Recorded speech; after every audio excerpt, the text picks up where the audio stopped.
So hi everyone, and welcome to the first ever Strut and Stroll fashion show for all. My name is Julia Duff. I am the Executive Director of the Spina Bifida Association of Northeastern New York. I know that name is a bit of a mouthful, so I'll probably refer to us as Spinini from here on out.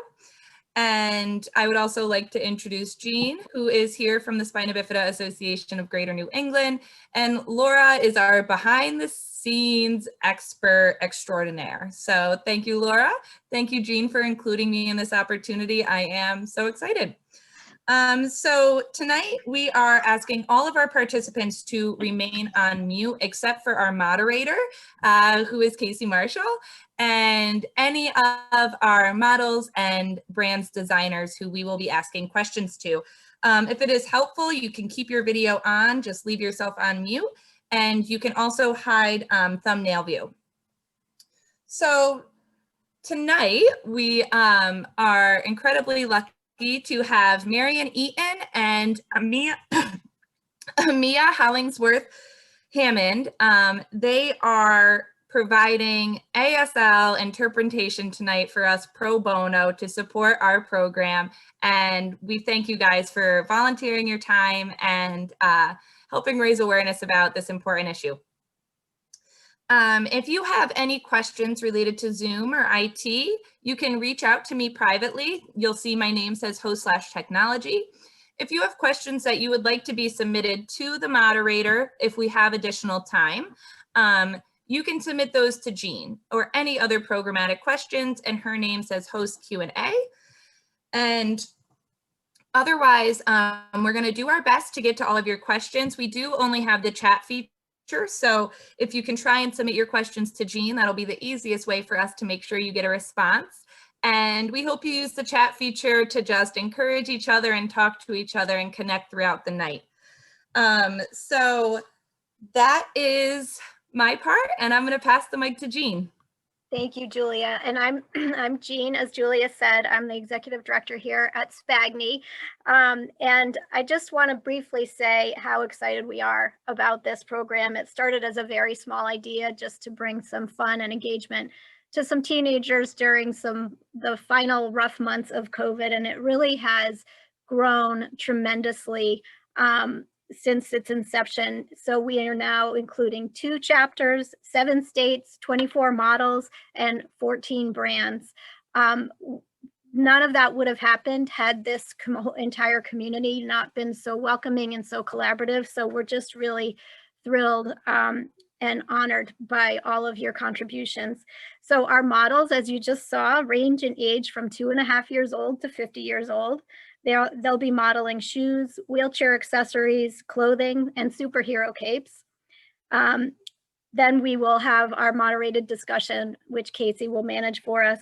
And quickly, I want to thank all of our sponsors. We're very, very grateful to the Christopher and Dana Reeve Foundation, Coloplast, Boston Children's Hospital Neurosurgery Foundation, MassGeneral Hospital for Children's, Stewart, WGY Christmas Wish, and New York State Developmental Disabilities Planning Council, who also provided financial support for this program. And we're tremendously grateful to our brands who've donated product and support to make this dream become a reality, including Billy Footwear, Bold Body, Is Adaptive, Juniper Unlimited, Magnaretti, Patti Ricky, PunkinFutz, Runway of Dreams, Slick Chicks, Stride Rite, Tiny Superhero Capes, Uniteable, Yarrow, and Zappos Adaptive.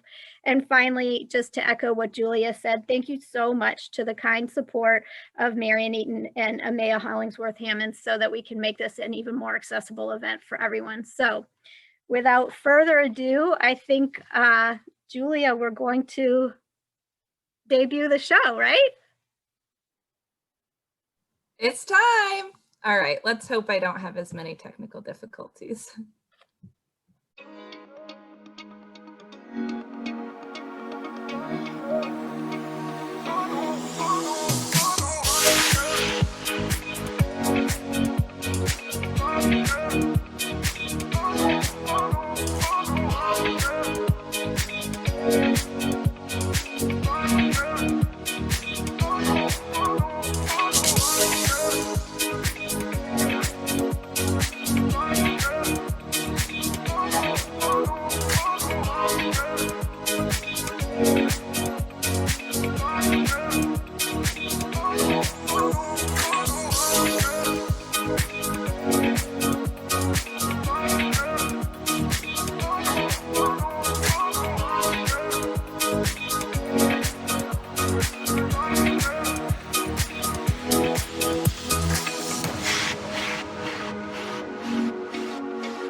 Thank you all so much. I'm so sorry if the video was choppy, but like Jean mentioned, we do have a recording.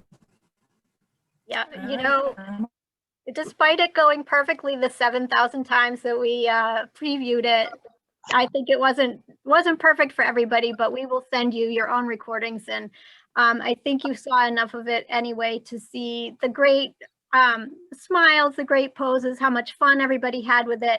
I want to make sure that you know as well that all of the products that you saw, the items that were donated by our brands are all there are links to all of the brands in the product book that we sent to you with the link for the recording, and that'll be available later as well. So please check them all out and support all of these wonderful brands as they are supporting you. I'm very privileged to introduce Casey Marshall to you. Casey is our moderator, and there couldn't be a more perfect fit for moderating this next piece of the program, our discussion between the brands and the models. Casey graduated from Kent State in 2019 with a Bachelor of Fine Arts in Fashion Design. As a wheelchair user herself, she understands firsthand the struggle of finding clothing that works for her disability. After struggling to find a prom dress that worked with her wheelchair, Casey chose to focus on an adaptive evening wear collection for women who use wheelchairs, which gained national attention from the Today Show. She believes that women with disabilities are just as glamorous and deserve a more prominent place in the industry. Casey wants to increase understanding through diversity and representation within the fashion industry. And in her free time, she enjoys makeup, writing, and exploring New York City. So without further ado, I'm going to turn it over to Casey, and I believe that our interpreters are going to switch at this point. So we'll just take a little beat and let us get the next one up on the screen. And then Casey, you can take it from there.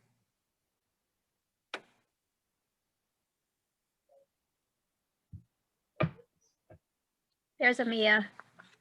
Hi, everyone. Thank you so much for having me. I'm so excited to be here, and the models looked amazing. So like Jean said, I'm Casey Marshall. I am the assistant designer at Juniper Unlimited and also a content contributor. Growing up, I would flip through fashion magazines and wonder why there weren't people who looked like me. People with disabilities were never included. Even now, it is rare. The fashion industry is notorious for the lack of diversity in models, and the people on this panel have set out to change that.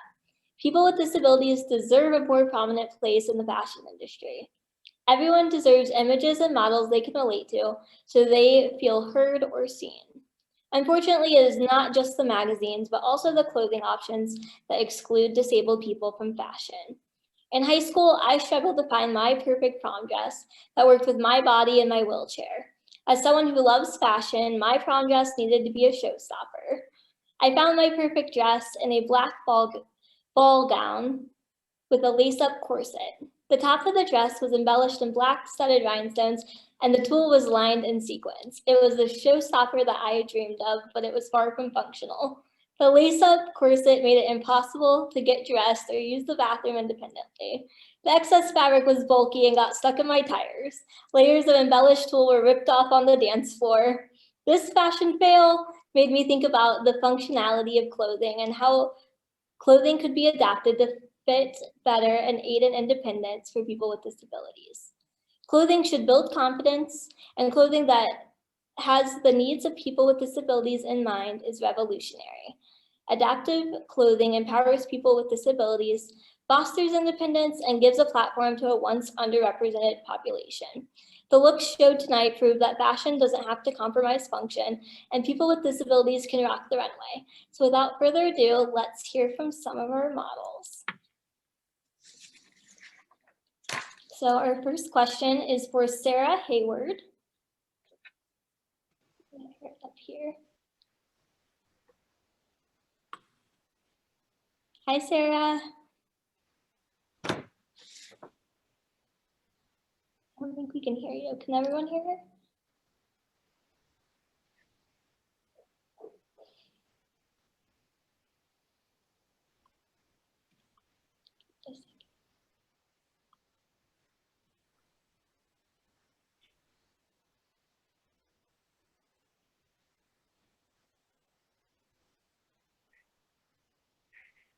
Audio not working.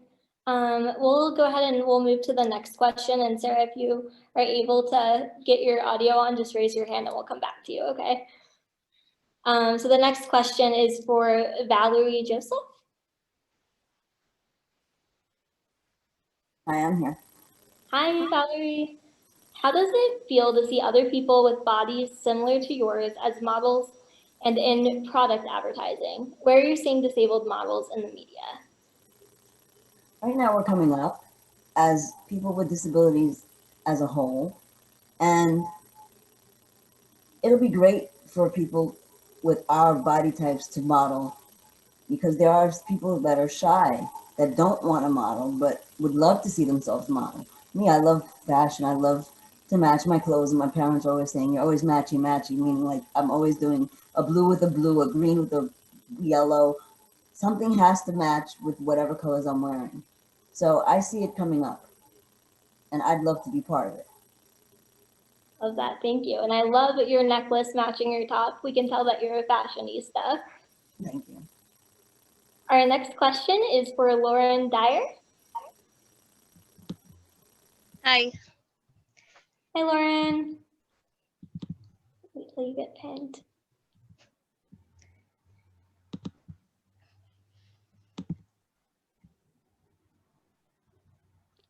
Hi, Lauren. Okay. Hi. How has your shopping experience changed since you were a teenager, and how would you like to see it continue to change? Yeah, so when I was a teenager, low-rise jeans were in style, which for me, like because of like my spina bifida and scoliosis, I am very short-waisted, and so the low-rise was kind of easier, but I still remember like it would still come too high on me, and I'd have to fold over the waistbands, and but stuff was never comfortable for me too. Like you mentioned, prom dress shopping was horrible because of the shape of my back, because of the scoliosis, and it was a depressing time. It was like all my friends could go shopping easily and just buy stuff easily, and it was always so stressful for me. Even wedding dress shopping when I got married, like I hated it. I hated my wedding dress. I just didn't feel comfortable in it. But now, like, I mean, leggings are in style, and the high-waisted jeans don't work because now they come like up to my chest now. And but there's more comfortable stuff. Dresses are, I'm all about like the flowy, just loose, like t-shirt feeling like stretchy dresses, because they look fancy, but they don't, they're comfortable, they're easy to fit with the shape of my back. So that's been awesome. Leggings, you can get dressy leggings that are stretchy, and I don't have to worry about being like too bulky or rolling over the waistband and to get them lower, or just all that uncomfortable stuff. So I'd like to see like stuff continue to just be comfortable but stylish, like especially for like fancy stuff, weddings or just fancy events, to not have to go through like everything has zippers, like, and that doesn't work for if your back's like all differently shaped. Yeah. Thank you, Lauren. You're welcome. Next, we'll have Joe. Hi. Hi, Joe. Hi, how are you? Let me have the wrong person pinned. Give us 1 second. Can you hear me? Yeah, there you go. Now we have you pinned. Okay. What would you like the brands here to know?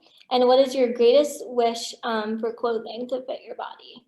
Well, first of all, I love the brands to know that as a person with a disability, I appreciate them going above and beyond and making clothes that fit us properly. A lot of us have a lot of difficulty finding that perfect pair of pants or that perfect shirt, just because our body types are so different than the norm. So the brands that are here today, I really I have to applaud them for doing what they're doing to include us in the world of fashion, to make us look as good as we can. Yeah, definitely. And the greatest wish that I had for Billy Footwear, which I model today, is footwear is definitely one of the hardest things to shop for. I know with me, with spina bifida, both my feet are two different sizes, two different widths.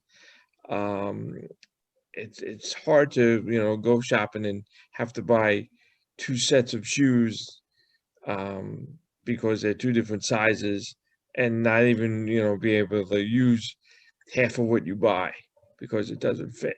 One foot is a size 8, one foot is a size 10.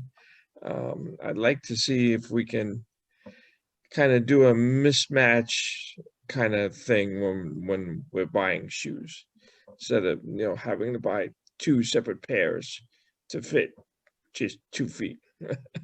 Yeah, that's a great idea. I definitely have the same struggle. My shoe size is a 9 and toddler, and I'm a 24-year-old woman. Right. So I definitely struggle to find shoes as well. So Right. I mean, I had many different kinds of operations on orthopedically, and they messed up my feet something.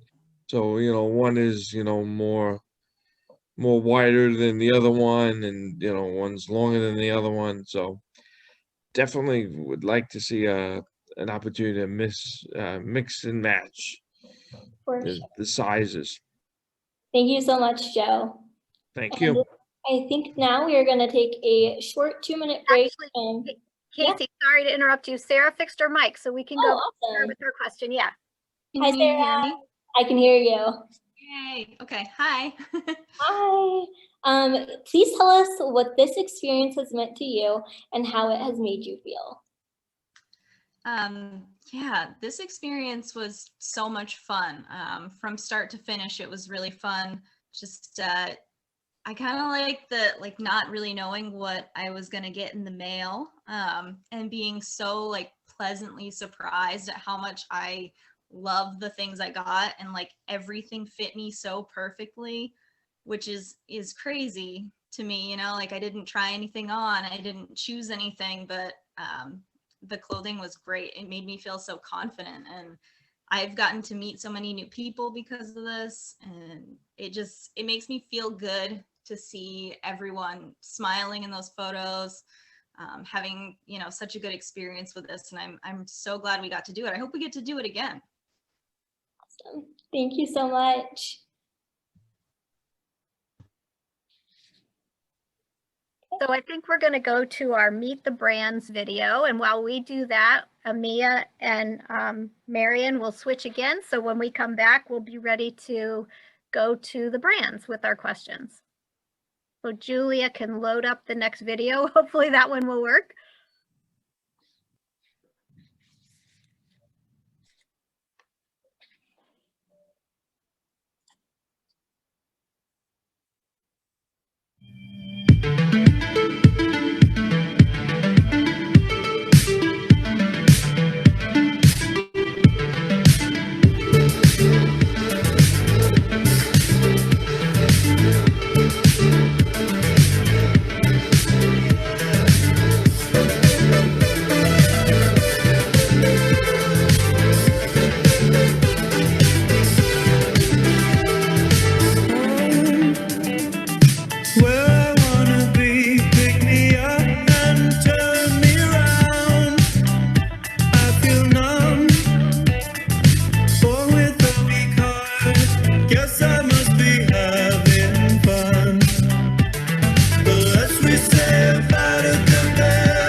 So our first question, what do we have? Our interpreter pinned, and then our first question is for Billy Price.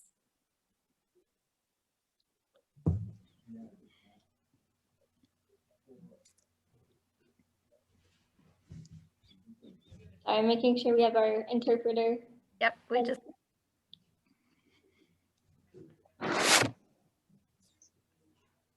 Marion, if you can unmute, it's easier for me to find our attendees and spotlight them if you unmute, please. Hi. Thank you. Appreciate it. Thanks, guys. There we go. There we go. Hi, Billy. Hello, hello. How did your own experience with clothing help to influence your designs at Billy Footwear? Wow, well, great question. And thank you for that. Well, you know, I'm a wheelchair user. That wasn't always the case. I broke my neck when I was a teenager. And when that happened, everything in my world changed. So I really didn't have any experience in the fashion industry whatsoever, other than just me being a clothes wearer. So it was a matter of working within what was still available. And what I found was there weren't any shoes out there that were filling my need. So it took a long time to get there, but I finally teamed with a friend, and the two of us became co-founders, what later became Billy Footwear. So we made a shoe that worked for me, and it worked so well, we decided to share it. So it's been amazing how our business has grown since. So within the design experience, did you draw mostly from your own experience, or do you rely on the experiences from the community? I would say it was both. Initially, it was our own experience just to be able to solve the need, but we wanted to make something that smashed both fashion and function together. So it's a matter of working with people that were in the know in the fashion industry to be able to know what was trending, what was going to be able to work with the various buyers, the various major retail partners, and you know, be able to come up with a solution that satisfied both the fashion realm and the function realm, so we could, you know, meet both those needs. Awesome. And I think someone in the chat asked whether or not the shoes work for people with AFOs. Right. So we get that question a lot. The interesting thing is they work great for AFOs. That wasn't the original brainstorm. Again, it was my own challenge, being a wheelchair user and not having very good hand dexterity. My challenge was having to shove my foot into a shoe. And when people originally reached out about AFOs, I didn't even know what an AFO was. I had to go to Google to figure that out. But coming to find seeing an image, I mean, it's the same challenge, having to shove your foot into a shoe. There have been a lot of AFO users that have had a lot of success with our brand, which has been very exciting. And we continue to try to make our shoes more AFO friendly. For example, like coming out with widths. And I know Joe touched on this earlier, talking about different sized feet. So we do have a singles program on our site, so you can order 2 different sizes to be able to meet that demand. Awesome. Thank you so much, Billy. Yeah, my pleasure. Thanks for the opportunity. Next up, we're going to have Izzy from Is Adaptive. Actually, we skipped Becky from Bold Body. Thank you. I am muted if it's easier to find. Hi. Hi there. Thanks so much for having me. Thanks so much for being here. What is the mission of Bold Body, and can you tell us a little bit about your brand? Yeah, I always say it's hard to fit this into like my one sentence because it's such a huge mission for us. But our main mission is to empower women to live boldly in everything that they do. I believe that you can uncover what lies beyond your comfort zone and beyond what you're used to by, challenging yourself to do something different. So our clothing is designed to empower women to stand out, feel comfortable with themselves, and just be different from the crowd. I always say that our leggings are the pants that do the talking for you. So when you wear them out, people always comment, and they just make you feel really good. So our mission is really to just empower women to be the best versions of themselves through activewear that's designed for them. I love that. Thank you so much. You're welcome. Next, we're going to have Izzy from Is Adaptive. Hi. It has my colleague's name at the bottom. Can you hear me? Yeah. Hi. So it's showing my colleague Benedict. No problem. Izzy. Can you share the history and evolution of Is Adaptive, and also talk about the process you go through to make modifications for outerwear, specifically for wheelchair users? Mm-hmm. So I started doing some custom work for a woman who was a wheelchair user. And so it was through this experience that I started to understand her needs and the lack of clothing that worked for her. And so once we made the first piece, I started doing more for her, and I started becoming a sponge, understanding her challenges.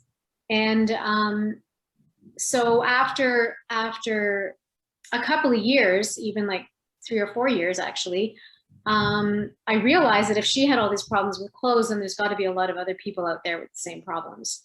And so that's how I launched Is Adaptive. And that was in 2009. And so your next question with regard to outerwear, I know outerwear is a big problem for people, especially like who are wheelchair users, who can't potentially maybe stand up to put a long coat underneath them, tuck it underneath them, or get dressed in a chair. So our seated coats are actually cut to follow the line of a seated person. So you can wear a long coat. Your lap is going to be covered, but you're not sitting on any fabric. And the back of the coat just reaches the back of your chair, like reaches your seat. And then everything else, you're covered everywhere else. And we also, I also do capes for people that, find dressing a challenge, getting your arms into a garment. So yeah, I'm just, I look at what the challenges are, and I also listen to the people that I serve and hear what their challenges are to make things easier. And I also want them to look awesome. And so, I try to create clothes that are both fashionable and functional. That's awesome. Thank you so much. As a wheelchair user, I know sometimes when I'm in my manual chair, I can't carry an umbrella when it's raining. So outerwear is super important for wheelchair users. Mm-hmm, mm-hmm. Yeah. And if, I know a lot of people just kind of compromise and wear even like a short bomber jacket or something like that. But then, like, I'm in Toronto, Canada. It can get pretty cold here in the winters, and you know, you don't want snow and rain falling on your lap. So you know, having that covered and protected, and even also, I know it can get really cold. So a lot of time, I've heard also that for people, just warming back up after being outside for so long can take hours if they're not covered. Thank you so much. You're welcome. Thank you. Thanks for the opportunity. Next up, we have Maura Horton from Juniper Unlimited. Hi, Casey. Hi, Maura. And awesome. Maura, tell us more about Juniper Unlimited and how you include the disability community within the marketplace. Yeah, I'm so excited to talk about that. So Juniper Unlimited, for those that may not know, is a content community and marketplace where we operate from the ethos or the background that we design with always in mind and for persons with disabilities. So part of our design staff, our content creators, everything comes from an authentic landscape and space. We work diligently and effortlessly to work hand in hand with the community at large, and to be authentic in our mission of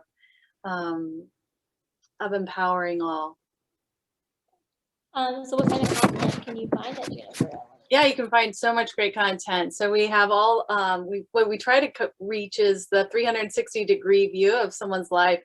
So whether it's tech, home, fashion, which I know is where you reside and love to live, and under the beauty category, that we try to get all that. Wellness is a big category for us as well, and I take a personal nod to the caregiver community, because you know it is a entire community that comes together, and the caregiver is included in that process. So hopefully throughout your arc of life, you will be able to find something that resonates with you on our site. And whenever we did the models, I got to work with them, and we did a beauty section on this, and we got to watch some tutorials that I did for Juniper Unlimited. So check those out on the website. And so Maura also is the founder of MassGeneral. So can you tell us a little bit about how you came up with this revolutionary technology in MassGeneral and what is next for the brand? Yeah, so I came into the space authentically, like almost everyone on this panel and the companies that are surrounding us. My husband had Parkinson's disease, and one of the side effects of Parkinson's was limited mobility and dexterity. And I heard earlier the nod to the difficulty with buttons and zippers. And so I saw him having some challenges with that, and quickly went to work and tried to create a technology that could solve some of those issues. So through that, we created MassGeneral. And I'm one of the OGs, or the older people that have been in this landscape for some time. And so you can see it in many different places. And what's up for MassGeneral next would be just continuing those partnerships and helping brands understand how to do this, because you know we are a great and vast community, and there's part of us here today and some of us that weren't able to join, but we want to grow this community so that we're solving more solutions for a wider audience, so that hopefully at someday we're not having this as a problem, we're having it as just empowerment. So thank you so much, Maura. Thanks. Next up, we have Alex from Patti Ricky. Hey, Casey. Hi, how are you? Looking fabulous in that hot pink. I love that. Thank you, you too. Can you tell us a little bit about the origin of Patti and Ricky? Yes, so I have a physical disability called POTS. I am dyslexic and I have ADHD and anxiety. My mom, Patti, was always my advocate and my everything. And I became her advocate when I was 19, when she was diagnosed with brain cancer. And she was in the New York City fashion industry. She would have loved your hot pink top, Casey. She was all about fashion. And when she got sick with brain cancer, there was nothing fashionable for her that was functional. And getting dressed was really challenging. She, of course, asked me for a leopard print cane, which 12 years ago was way harder to find. And I ended up finding her a pink cane with roses. That was the best I could do. And I really saw the power of fashion and how it became a conversation piece, her cane, and people felt that they could approach her. And it just made me see the power of it all. And I grew up with my cousin Ricky, who was born unable to walk or talk. He showed me how much we can communicate through our eyes.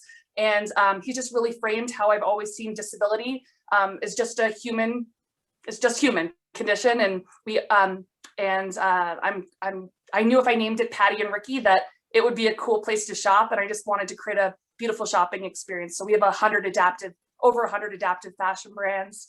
And I'm lucky to work with many people in this room. I want to work with all of them. and I want to help people with disabilities find the products that make them feel great and provide more independence. Awesome. And so, like Uniteable, which we'll hear from later, you have a unique social strategy. How do you use social media to connect with the community? Well, thank you for calling it a strategy. Only because as an entrepreneur, sometimes we're, just winging it and having fun. And that's kind of my approach, is having a good time and connecting. I'm all about making friends. It's just who I am. And that's what I do, to use our social medias to engage. And people with disabilities are the experts, and we're following their lead. So we're listening and learning and letting our designers know. I started Instagram Lives this year. 2020 was a weird year for all of us. I just figured it'd be something fun, and people asked for more of them, which was the first time anyone's ever asked me to do more of anything. So I started those, and it's been super fun to have our designers tell their stories and have people in the community kind of tell their stories. So thank you guys for having me. I appreciate you guys. What day you have a certain day of the week that you do lives, or when is it? So everyone can tune in. I mean, again, with my ADHD, it can be a little sporadic, but Tuesdays and I try to do them Tuesdays and Thursdays at 6 p.m. East Coast time. Awesome. All right. Thank you, Alex. Thank you. Thank you, Jean and Julia. Sorry for all of the sirens in the background. I am in Manhattan, if you can't hear all of that. Next up is Lisa from PunkinFutz.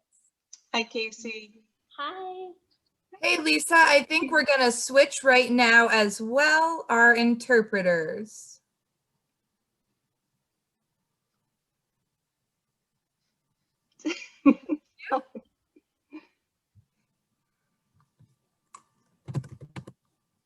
Let's just get Amia up here. And awesome. Thanks, Lisa and Casey and Amia. I'll let you go. Great. Lisa, can you tell us about the evolution of PunkinFutz products, as well as the company's commitment to inclusion in the workplace? Yeah, thank you very much. And thanks for giving me this opportunity.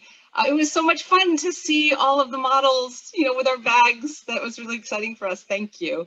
PunkinFutz, I started PunkinFutz because I have 2 kids with adaptive needs. And we started by just creating the things that they needed. So whether it was wheelchair bags or compression vests that didn't get hot, or inclusive play toys, it really was important to me as a mom to make those things available for them. And as we started to produce them, I realized that we absolutely had to produce them in the United States using a fully adaptive workforce. So one of the things that is most important to me about PunkinFutz is the fact that everything we do is done with a fully adaptive workforce. So from design through production through distribution, everything is fully a workforce of adults with disabilities. And we just started a nonprofit called Powered by Inclusion to be able to support both the production process and some of the other programming that we do.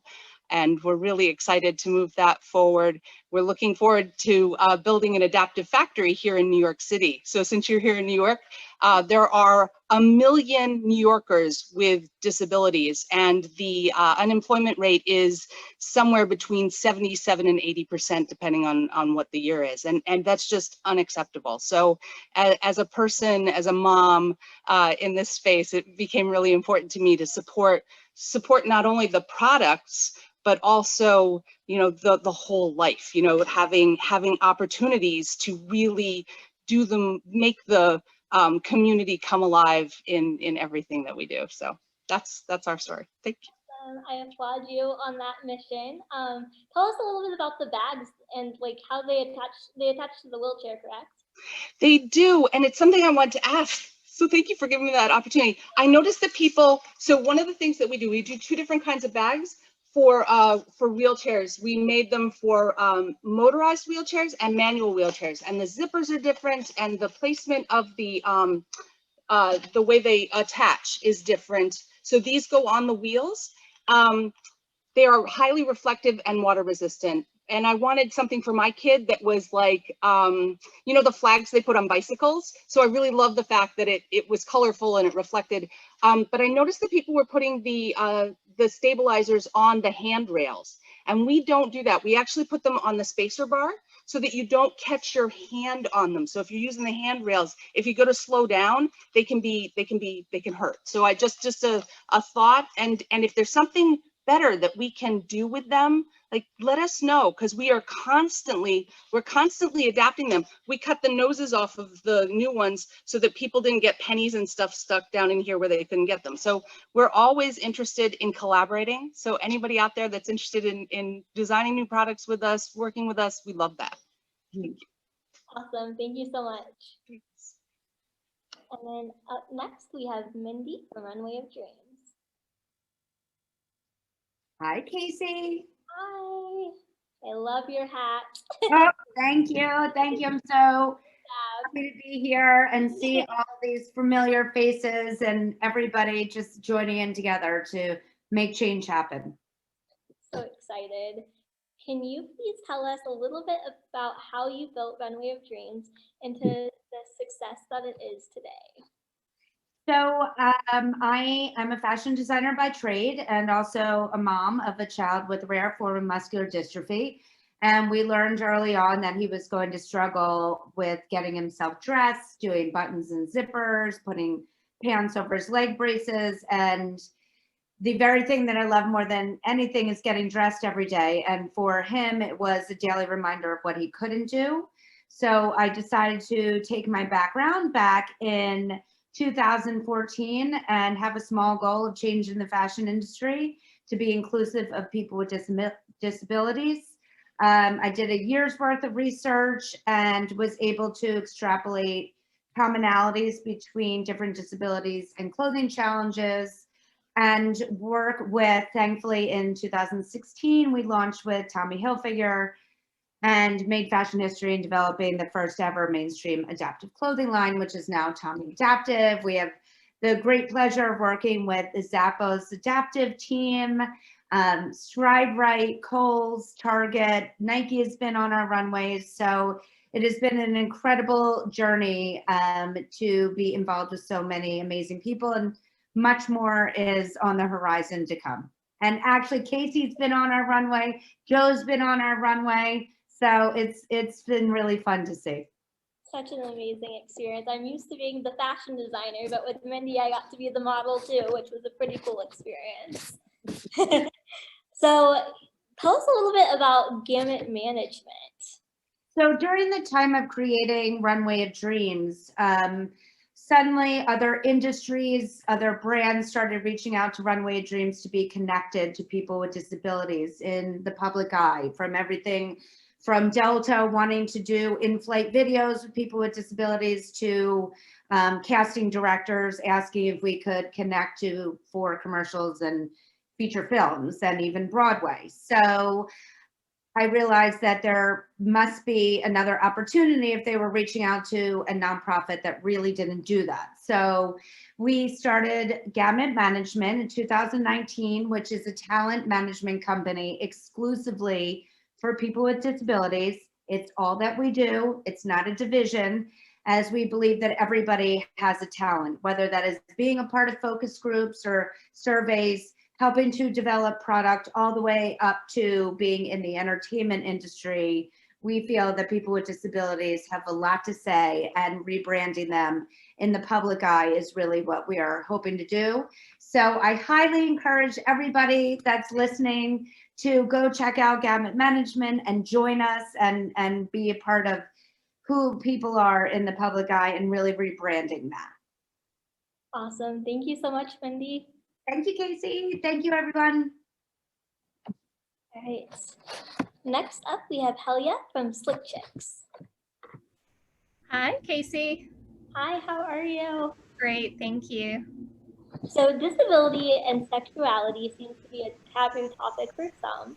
How are you combating that with Slick Chicks? Sure. So I think we must be open to talking about sex and disability as a society in order to break that taboo.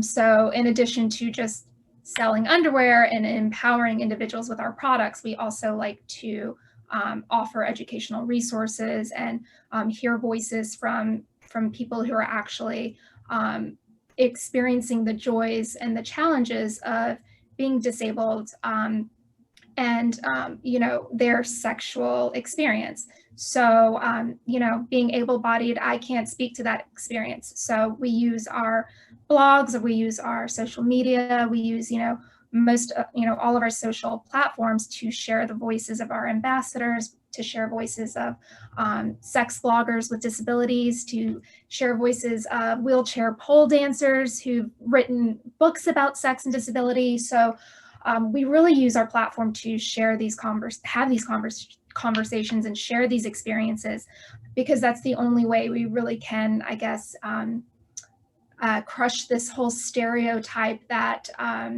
is perpetuated by our culture. So that's what we use our platform for, not just selling a product at the end of the day. Although we love our product, and our amazing community has really just embraced us, but we're still learning. So, you know, we learn from everyone else's experiences, and we want to be educated regarding sex and disability. So, you know, we like to use our platform to share those voices and those conversations. That's awesome. Tell me a little bit about your products, and then also what's next for Slick Chicks. Yeah, so we started with just the underwear, the side fastening underwear, and a few styles. And, you know, over the last year or two, we've added new styles and new colors. And, you know, we've gotten a lot of amazing feedback. You know, we always wanted to bridge that gap between fashion and function. So we never wanted the product to look too medical or too sterile. We wanted to look, you know, like a fashion forward product. We wanted you to feel confident and empowered and dignified in our products. And that's kind of at the heart and soul of what we do when we think about like the whole design process. And we also partner with a manufacturing company that believes in equal opportunity employment. So we have about 365 people working within our manufacturing facility that help us with, you know, fit testing, and production and design, and they all have various disabilities. So it is at the heart and soul of everything that we do. So our products are also tested with, you know, people by people with disabilities. But what's next is so much exciting stuff, and I can't wait, because we're actually launching a new product with a big box retailer in June. So I can't really tease that too much, but I can say that our partnerships with, you know, companies like Aerie, Zappos Adaptive, Nordstrom, Juniper has been amazing, because we've been able to reach such a wider audience and community. And that's, at the end of the day, that's what we're trying to do, is get people to know that we exist, because we're trying to help people. And so we don't want to keep it just in a little bubble. We want everyone to know that we're here, and we have so many more amazing products that are launching. We are, you know, launching adaptive bras. So we're really, really excited about that. And by the summer, some adaptive loungewear. So there's a lot to look forward to, and we're really excited and so excited to be here with you. Thank you so much. I can't wait to see it. Thank you, Casey. And up next, we have Kelly from Tiny Superhero Capes.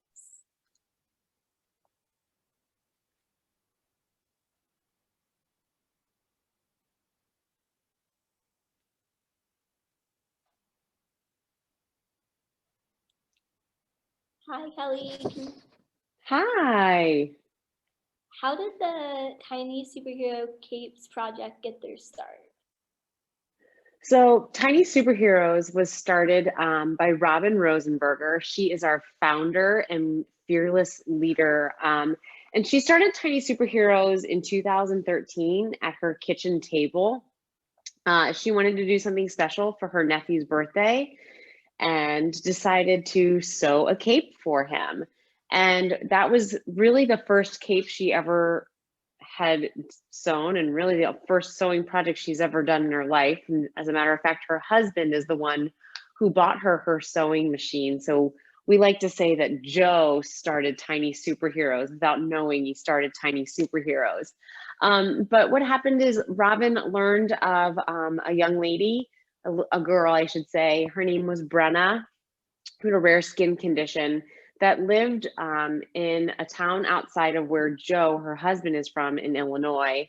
And Robin learned about all of the different types of treatments that Brenna went through every day to keep her skin soft and allow her skin to grow so her body could grow. And Robin thought, she's a superhero. Like, that takes superpowers to do that. I'm going to sew her a cape.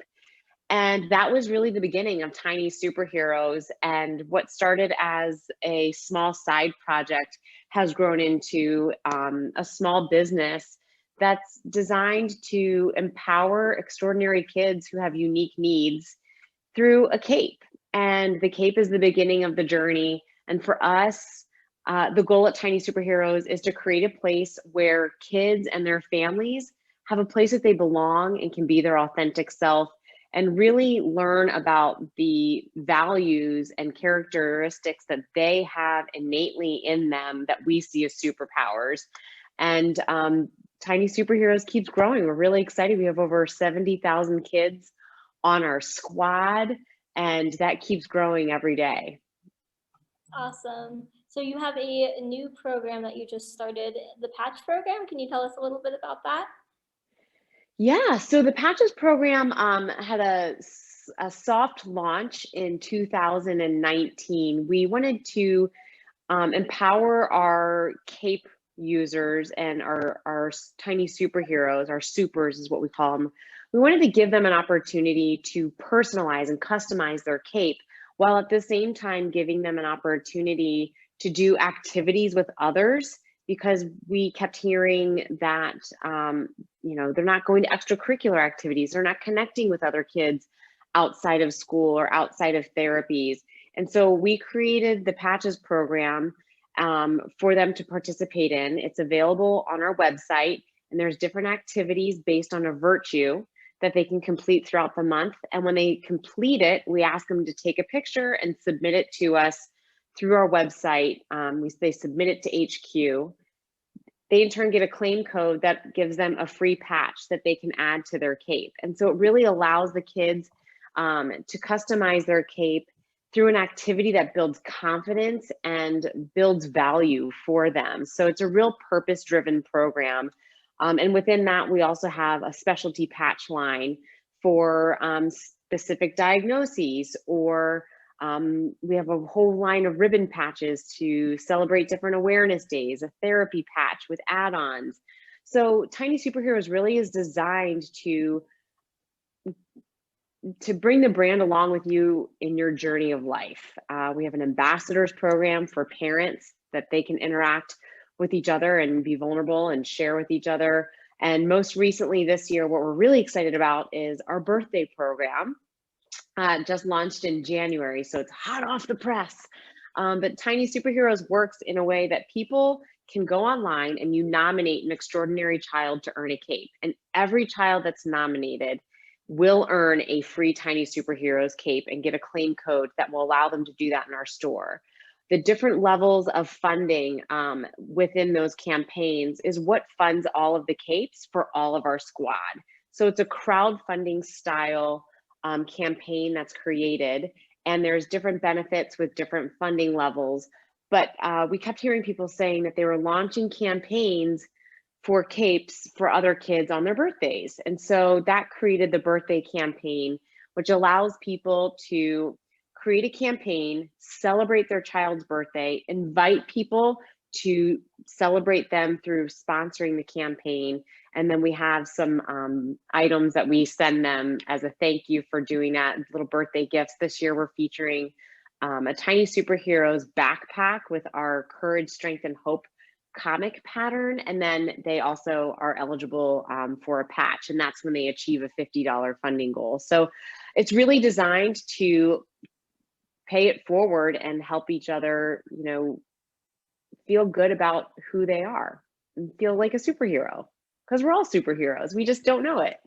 I love that. How empowering. Thank you so much, Kelly. Thank you. Next up, we have Brittany from Uniteable.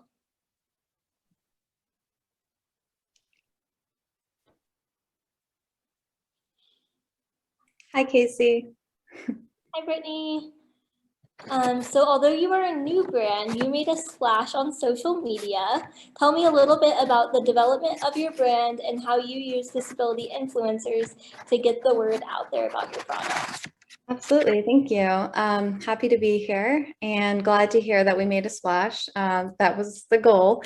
Yeah, just talking a little bit about the development of the brand you asked about. You know, the core focus of the brand really happened very organically. I do have a background in fashion merchandising, but it really wasn't until my brother got sick where the path towards starting Uniteable really started. So my younger brother, when he was 16, was diagnosed with Ewing sarcoma, which is a rare form of bone cancer. And through surgical complications, he later became an amputee. So this was really a life-changing event, of course, for him and our family as well. And it just led me to want to give back to different charities for cancer research and different causes, as well as within the amputee community. And over time, I really just developed relationships within the disabled community. And I started to see some of the challenges when it came to clothing. And it was really actually an eye-opening experience for me. And I instantly dove in and started researching and was really shocked to see you know, the lack of options at the time that were really available on the market, especially when it came to, you know, fashionable and functional products, not just products that could, you know, cater to certain needs, but also, you know, look fashionable and comply with some of, you know, the modern trends.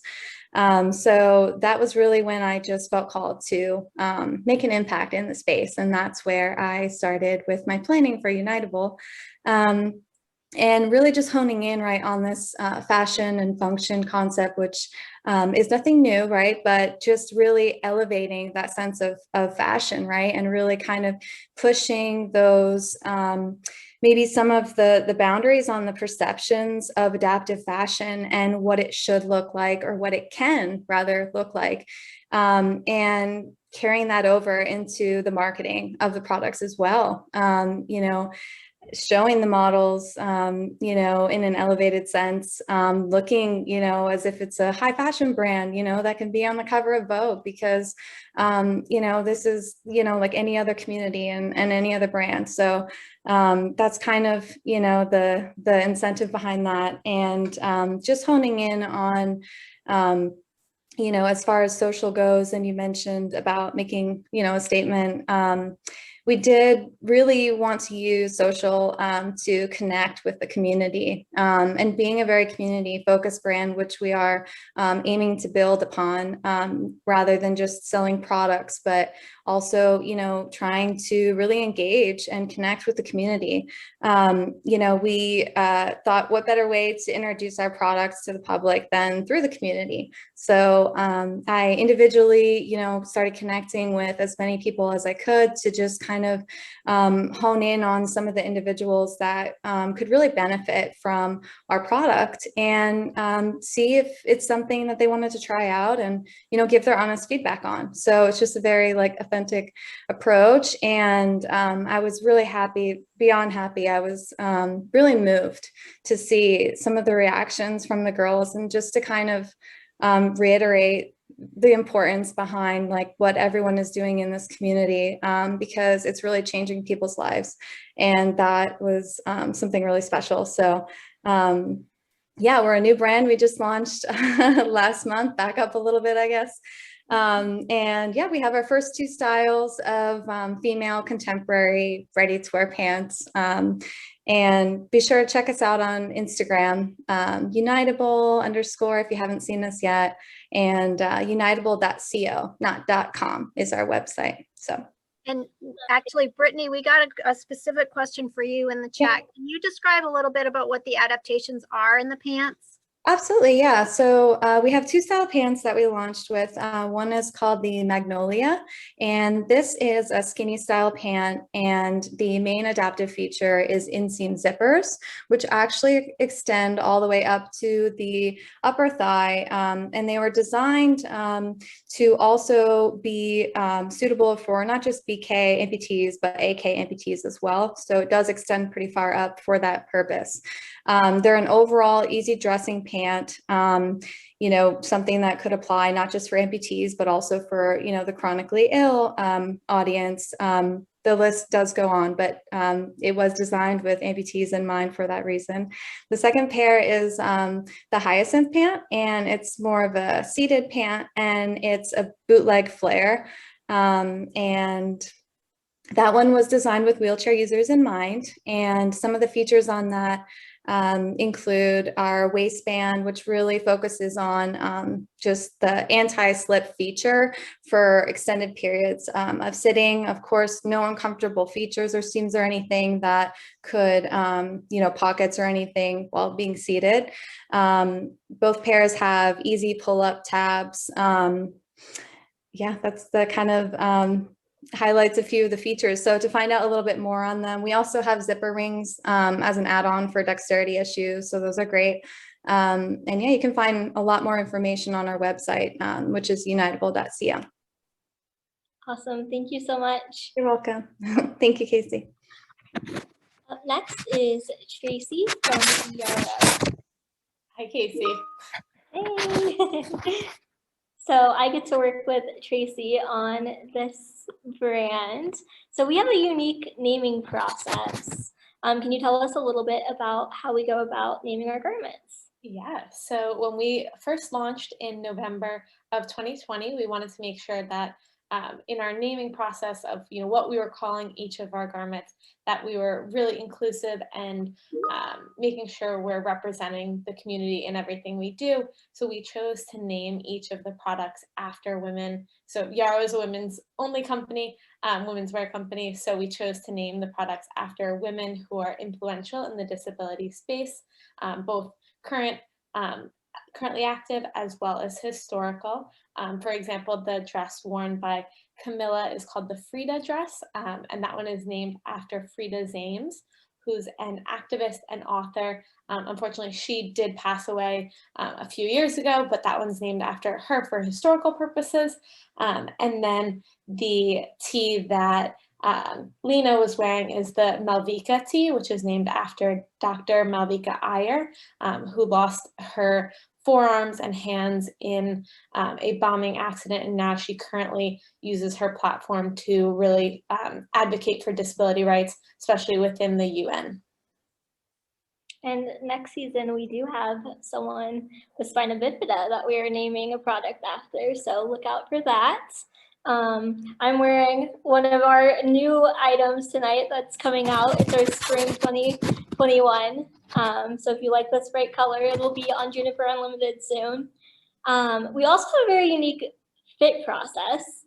So tell us a little bit about our fit process. Yeah, so Maura started to touch on this bit when she was talking about Juniper as a whole, as well as Magnaready, but really the founding principle behind those brands, and especially Yarrow, is nothing about us without us. So we are making sure to incorporate members of the disabled community in every step of the way, and putting extra emphasis on the fit process.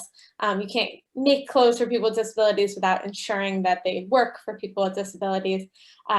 So we've made sure to incorporate in our fit process. We'll do a ton of wear testing with a bunch of different disabilities as well as different body types to really ensure that we're encompassing a wide range of bodies, fits, as well as incorporating different adaptive technologies to kind of check the box for different situations and different conditions as well. Awesome. Thank you so much, Tracy. Thanks, Casey. Up next, we have Derek from Zappos Adaptive. Hello, everyone. Hi, Derek. How's it going? Good. How are you? I'm doing very well, doing very well. It's been a great panel so far. I'm learning so much and love what everybody's doing. This is just great. This is great. So Zappos is known for their exceptional customer service. How did a conversation with a customer spark the inspiration for what is now known as Zappos Adaptive? Yeah, you know, Zappos' core DNA, like what's the backbone of our company is our customer service. So everybody, regardless if you're director, a VP, whoever you are in the company, you have to go through training so that you can answer and qualify customers' questions and kind of understand that. And within, you know, if anybody knows Zappos and if anybody has ever called in, you know, they're not trying to get you off the phone.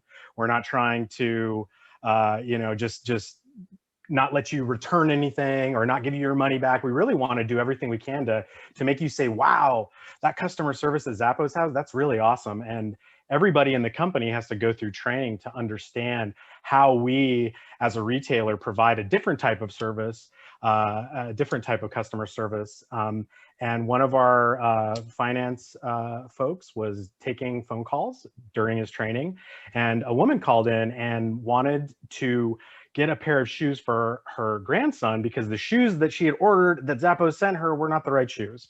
And her grandson, Gabriel, had kind of sized out of a big kid shoe that maybe had hook and loop or Velcro closures, and the adult model had laces. So her grandson could not tie his shoes. So the employee went and searched, you know, near and far on Zappos to try to find something to make this right, and he wasn't able to. So that really stuck in his head. And that was back in July of 2014. And from then, he just started kind of asking around different people within the company. Hey, I got, you know, I had this customer call in when I was doing my training. You know, maybe there's something we can do. And fortunately, I'm very lucky and grateful that I was approached to kind of help with the apparel side of things and just kind of making Zappos Adaptive, maybe, you know, making it a reality. And we were able to launch in April of 2017 with a handful of brands, and, you know, really using that customer service to really show people that, you know, you don't have to be scared to purchase online. We're going to make sure that it's super easy for you to return something. You know, if you want to call in and talk to somebody about whatever, you know, customer service challenge you may have, like, please do it. So since April of 2017, we've launched a bunch of different brands. And one thing really stuck out as we were kind of going through and talking with everybody. Joe had mentioned, oh, you know, I have 2 different size shoes. Casey, you said you have 2 different size shoes. And this past July, we launched the single and different size shoe program with a great vendor partners. And since then, I've launched a bunch more. We have all kinds of different business units within. So you have performance, you have your outdoor product, you have casual, and we're starting to get in a lot of the different products that the customers are asking for. So fashionable, you know, flats for our ladies out there, or maybe some Danskos, maybe, you know, so just a lot of different brands that are coming to the table and saying, you know what, we want to be a part of this. And yeah, it's been awesome. Thanks, Derek. I think my first adaptive shopping experience was through Zappos, and what really stood out to me is the categories that you guys have and placed on your website to make it easier to shop. Can you tell everyone a little bit about that? Yeah, I mean, one thing that we're really, try to do is just be authentic to the customer and listen. And, we want feedback. So, anybody that's watching, please email us if you have an idea, if you have anything. Like, we always want to grow and learn and iterate on what we're doing so that it's qualifying more needs and making more people say, wow. So we just kind of listened, and well, we know that there's people that may have sensory issues. Well, we have a lot of stuff to stock. We can find brands that make products specific for people with sensory issues. Or what about easy on-off shoes? Like, let's curate all of these different products that either Zappos has already or that we can go out and get, so that people have different options when it comes to, maybe what their dressing needs are. And thank you so much. Welcome. Okay, so why don't we give our interpreters a chance to swap out? And Casey, I think we still have about 15 minutes. So we had some additional questions we were going to open up to all of the brands. And then I've also gotten a few through the chat if we get to those as well. So as soon as we have Marion back, we can head into the next several questions. Can you hear me? Yes, Marion, we can. I just wanted to let Amia finish. Oh, she started interpreting what Casey was saying about waiting for the interpreter. Okay. Are we good? Yeah, if you can switch the image, that'd be great. Thanks, Marion. Thanks. And thank you, Amia. Awesome. All right. So our first question, again, any brand can answer this. This is coming from the spina bifida community. With new research regarding magnets interfering with programmable shunts, what should consumers who use that technology know before shopping adaptive clothing that may contain magnets? Yeah, I'd love to answer that.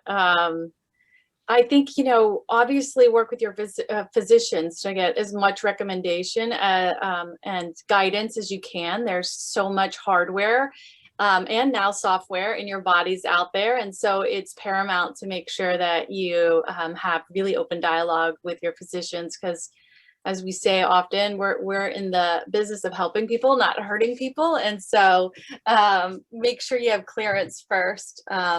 It is making many inroads and will be changing some of the way that people are developing those shunts, whether it's Medtronics or Boston Scientific, but always ask your physician first. Awesome. Thanks so much, Maura. The next question, so for fashionistas like me, shopping can be therapeutic, but with inaccessible stores, dressing rooms, and limited clothing options, disabled people often leave feeling defeated. How should retailers update their store locations and approaches to appeal to people with disabilities?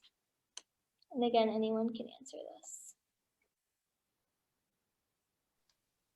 I'll take it, Casey. Okay. So when we were first beginning and working with some of the big brands and retailers, it became very evident that that is an absolute critically important second wave that needs to happen. Right now, everything is primarily online because so much really needs to happen in the retail environment, starting with even getting into the store, navigating the store. I mean, I think we all can agree, when's the last time you saw somebody with a disability in the handicap dressing room?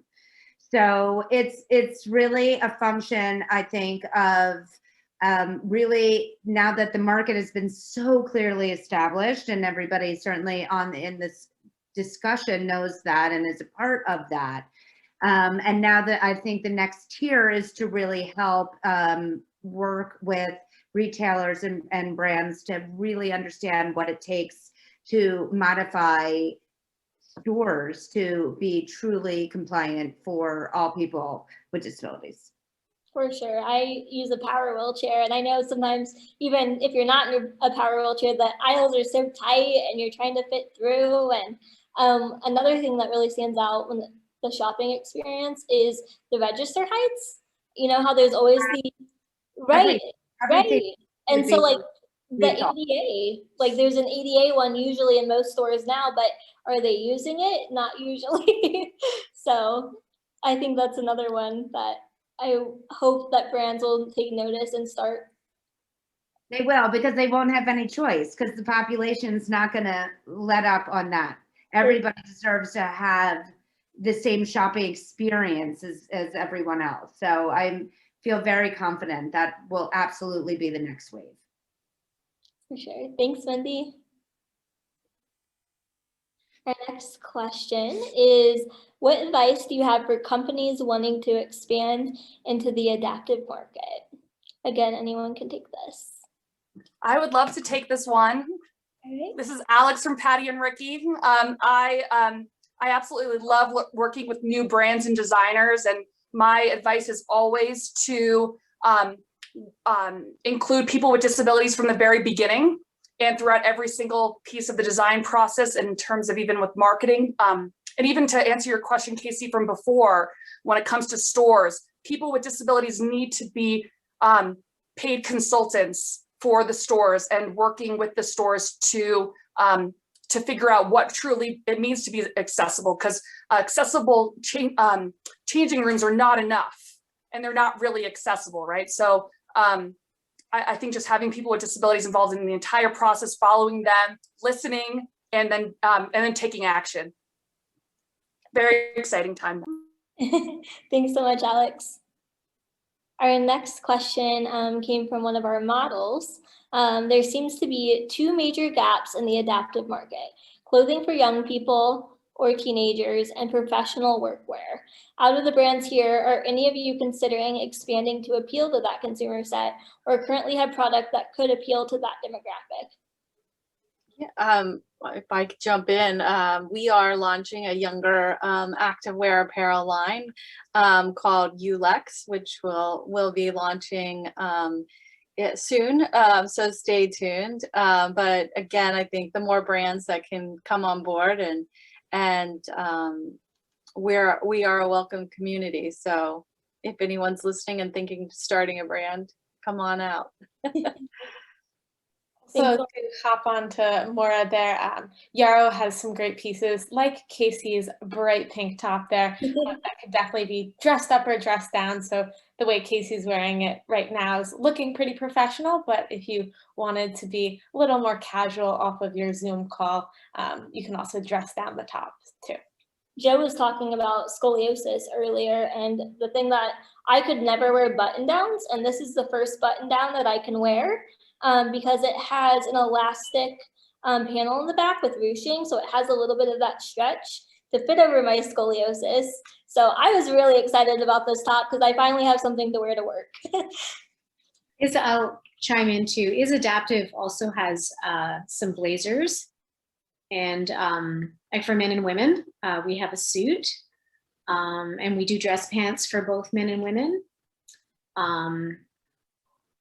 Yeah, and then like chinos and things like that as well. But we do have suiting that is cut to follow the line of a seated frame, especially for the men. And the women's, it's a shorter jacket, but it's got like zippers at the sides, so it can kind of splay open at the sides to accommodate while you're seated. But at the same time, if you're someone who is ambulatory, you can open them to have a little slit at the side as well. And there's magnets on the female jacket for people that have dexterity issues, make dressing a little bit easier. And the kind of magnets that they're silver and they're exposed, so they look very fashionable as well. Awesome, thank you. You're welcome. Anybody have anything on teenagers? We have a lot of teenagers in our show. We're Patti and Ricky's looking to do a teenager department with having teenagers with disabilities help us with curating. So it's something we've been working on for a while, but with COVID and things, but it's something so needed, and something's definitely, I just have to figure out like what's cool. Like I thought I knew what was cool, but then like I was like, so like I don't know, unicorns are not cool. Tie-dye is still cool. Like I didn't know, like I'm not that cool. So I'm excited about that.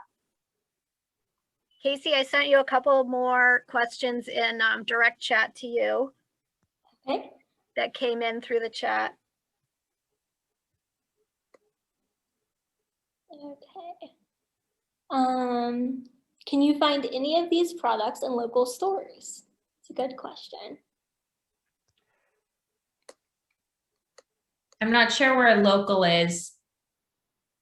Is this to like local to Massachusetts or New York or? Well, that's a good question. I think, yeah, most of the people on the call are probably in New England and New York. We are in a few local boutiques around the Boston area. This is Becky from Bold Body. We're in a store in Hingham called Fig A. We are in a store on Charles Street called Crush Boutique, and a couple other ones as well. That's basically, we are primarily direct to consumer, but we also do in person because we know how important it is to be able to try things on and see which one makes you feel the best. So it's definitely important to be able to try things on in person. And but we also offer free shipping and free returns, which I think is super important. So you can always try something on, but in terms of store locations, we have a few around the Boston area. Does anyone do crocheting for fashion? We have a brand that does crocheted wheels covers, design. Oh my goodness. I love her. She does crocheting. Look her up on Patti Ricky. I'll send you to her. She sells other things that I don't sell. I can't think of her name. I'm too tired. Brain fog. But she does wheelchair wheel covers that are super cool and adaptive ties that are crocheted. I think it's like more of a formal look too. I've seen people do it for like their weddings and stuff. Super pretty. I love it. I always dreamed of a bride using it. Actually, Kate Nelson, who's actually listening here, I just saw her. She's a model from Denver. She was the first model in Denver to roll down the runway of Denver Fashion Week. And we got her in those wheels, those wheelchair wheel covers. So they're super cool, and especially for bridal. I love it. Is there any other questions before we wrap up? I think those are all the questions that we got. I don't know, Julia, if you want to put us back on the screen. We both just want to say thank you so much. We were both like weeping off camera, just emotional about the energy. I love seeing all the supportive and enthusiastic chat activity, and this has just been a phenomenal experience. First and foremost, Casey, you are amazing. We're so grateful to you. You're just a perfect person to moderate this this program. You're a consumer, you're a designer. You just couldn't be a more wonderful human being. It's just been a pleasure to work with you from start to finish. We're so grateful to you for being a part of this. And to all of our brands, thank you. There would be no show without your generosity. We really were staggered and humbled by the outpouring, the response that we got. So thank you so much. And for all of you on the event, please support these brands as they are supporting you. Help them expand. Let them know what you like, what you still need. We just have found that this is such a collaborative and supportive community. So be a part of it. We really encourage you to get engaged if you aren't already. And I want to one more time thank our sponsors, without whom we would not have been able to bring this forward. So I'm going to read a long list. We're very grateful to the Christopher and Dana Reeve Foundation, Coloplast, Boston Children's Hospital Neurosurgery Foundation, MassGeneral Hospital for Children, Stewart's, WGY Christmas Wish, New York State Development Disabilities Planning Council, and all of our brands that you've seen here tonight. And so I just want to say two more things. First of all, thank you to our models. We built this plane as we were flying it, and you guys were so patient and you were such good sports. Your smiles say it all. We just are thrilled we were able to do this. I want to say thank you so much to Laura Lambert, who is behind the scenes on Facebook and who is the magician that pulled this whole video together. And when you get the link, you'll see that the technology works seamlessly. It's a beautiful program. And I just feel so fortunate to be able to work with Laura every day. And then finally, my total partner in crime, Julia. We have had so much fun collaborating together. This might have been our first collaboration, but I know for sure it will not be our last. It's been wonderful for people in our chapters to get to know each other. And I couldn't ask for a better partner. We just worked really well together. So thank you all so much. This was a phenomenal experience. Thank you again to our interpreters for making this more accessible to everybody. So Marian and Amaya, thank you so much. And I'm gonna stop running my mouth and turn it over to Julia. Thank you guys. And thank you, Jean. You took the words right out of my mouth. So I will keep mine, I'll try and keep mine short. But I do want to say, you know, when we did start this, yes, like Jean mentioned, it was small. But just when I started as the case manager before I was director at the Spina Bifida Association of Northeastern New York, I got calls all the time about clothing, shoes, anything. And I felt like I was like lost for where to go.